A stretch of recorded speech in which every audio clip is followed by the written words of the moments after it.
ಬುಧವಾರ 9ನೇ ತಾರೀಕು 11 ಗಂಟೆಗೆ ಭದ್ರಾ ಸಂಬಂಧಪಟ್ಟಂತ ಚೀಫ್ ಇಂಜಿನಿಯರ್ ಮುಖ್ಯ ಅಭಿಯಂತರ ಕಚೇರಿ ಶಿವಮೊಗ್ಗ ಇದೆ, ಸಾಗರ ರೋಡ್ನಲ್ಲಿ. ಆ ಕಚೇರಿ ಮುತ್ತಿಗೆ ಕಾರ್ಯಕ್ರಮ ಇದೆ. ಮುತ್ತಿಗೆ ಕಾರ್ಯಕ್ರಮ ಸಂದರ್ಭ ಅಂದ್ರೆ ಅಲ್ಲಿ ತೀರ್ಮಾನ ಮಾಡಿ ಅಹೋರಾತ್ರಿ ಧರಣಿ ಸತ್ಯಾಗ್ರಹ, ಪಾದಯಾತ್ರೆ, ಅದು ಏನೇನಾಗುತ್ತೋ ಗೊತ್ತಿಲ್ಲ. ಹೋರಾಟಗಳು ನಿಶ್ಚಿತ. ರೈತರಿಗೆ ನ್ಯಾಯ ಸಿಗಬೇಕು.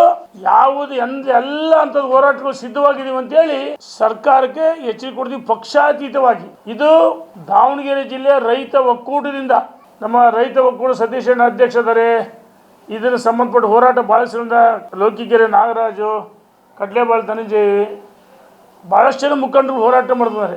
ರೈತ ಒಕ್ಕೂಟ ದಾವಣಗೆರೆ ಜಿಲ್ಲಾ ರೈತ ಒಕ್ಕೂಟದಿಂದ ಹೋರಾಟವನ್ನು ಮಾಡ್ತೀವಿ. ನಿನ್ನೆ ಸಹ ಉಪಮುಖ್ಯಮಂತ್ರಿಗಳು ಸಹ ನೀವು ತಗೊಂಡು ನೋಡ್ರಿ, ಅವ್ರದ್ದು ದಾವಣಗೆರೆ ಜಿಲ್ಲಾ ರೈತ ಒಕ್ಕೂಟದಿಂದ ಹಿಂಗೆ ಬಂದರು. ರೇಣುಕಾಚಾರ್ಯ ಮುಖಂಡರುಗಳು ರೈತರಿಗೆ ನ್ಯಾಯ ಕೊಡ್ತೀವಿ ಅಂತಲೇ ಹೇಳಿದ್ದಾರೆ.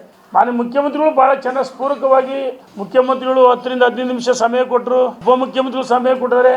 ಆದರೆ ಹೋರಾಟ ಮಾಡಲೇಬೇಕು, ಸಮಯ ಇಲ್ಲ ನಾಟಿ ಹಚ್ಚಕು. ಅದಕ್ಕೋಸ್ಕರ ಬುಧವಾರ 9ನೇ ತಾರೀಕು 11 ಗಂಟೆಗೆ ಮುಖ್ಯ ಅಭಿಯಂತರ ಕಚೇರಿ ಅಂತ ಇಂಗ್ಲಿಷಲ್ಲಿ ಚೀಫ್ ಇಂಜಿನಿಯರ್ ಸಾಗರ ರೋಡ್ನಲ್ಲಿ ಮುತ್ತಿಗೆ ಕಾರ್ಯಕ್ರಮ ಮತ್ತು ಒಂದು ಸೇರಿದಾಗ ಅಲ್ಲಿ ಏನು ಮುಂದಿನ ಅಂತದ್ದು ಹೋರಾಟಗಳು ರೂಪರೇಷೆ ಮಾಡ್ತೀವಿ. ನಾಳೆ 15ರೊಳಗೆ ನೀರು ಬಿಡಲೇಬೇಕು. 10ರೊಳಗೆ ಇನ್ನೂ ತಡೆಗೋಡೆ ಕಟ್ಟಿಲ್ಲ.